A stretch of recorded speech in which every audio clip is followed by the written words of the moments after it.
KL Rahul mister డిపెండబుల్గా మారిపాడు.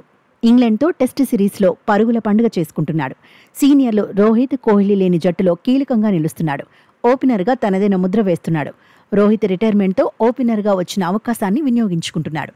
పరిస్థితులకు తగినట్టుగా ఆడుతూ భారత జట్టుకు అడ్వాంటేజ్ అవుతున్నాడు. లార్డ్స్ టెస్ట్లోనూ దమ్ము చూపించాడు. ఇంగ్లాండ్ బౌలర్లో అలసిపోయేలా సహనంతో బ్యాటింగ్ చేశాడు.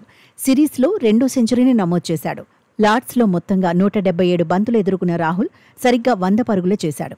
56.5 స్ట్రైక్ రేట్తో కేఎల్ బ్యాటింగ్ సాగింది. లార్డ్స్ మైదానాన్ని రాహుల్ మెమరబుల్గా మార్చుకున్నాడు. ఈ వేదికలో 2వ సెంచరీని ఖాతాలో వేసుకున్నాడు. లార్డ్స్లో సచిన్, కోహ్లీ, రోహిత్ సెంచరీలు కొట్టలేకపోయారు.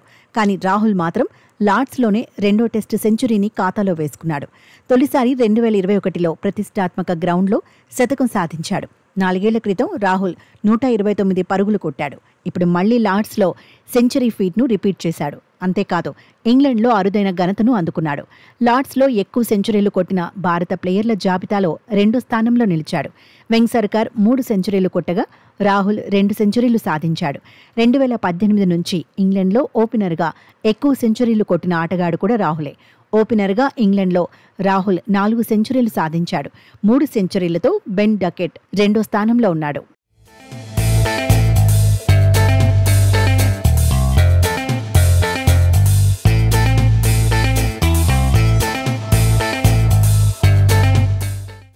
మరోవైపు కేఎల్ రాహుల్పై ప్రశంసల వర్షం కురుస్తోంది. ఒత్తిడి లేకుండా కూల్గా ఆడుతున్నాడని మాజీలు కితాబిస్తున్నారు. నిజానికి రోహిత్ శర్మ రిటైర్మెంట్ తర్వాత ఎవరు ఓపెనర్గా బరిలో దిగుతారనే చర్చ జరిగింది.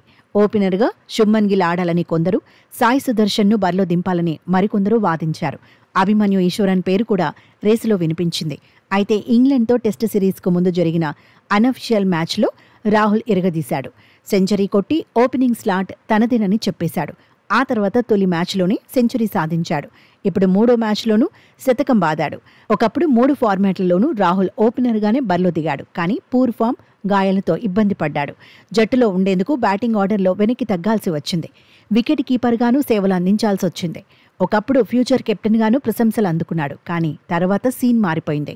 కెప్టెన్సీ విషయాన్ని పక్కన పెడితే ఇప్పుడు జట్టులో కీలక ఆటగాడిగా మారాడు. కోహ్లీ, రోహిత్ లేకపోవడంతో జట్టుకు రాహుల్ అవసరం చాలా ఉందని ఎక్స్పర్ట్స్ సైతం చెబుతున్నారు.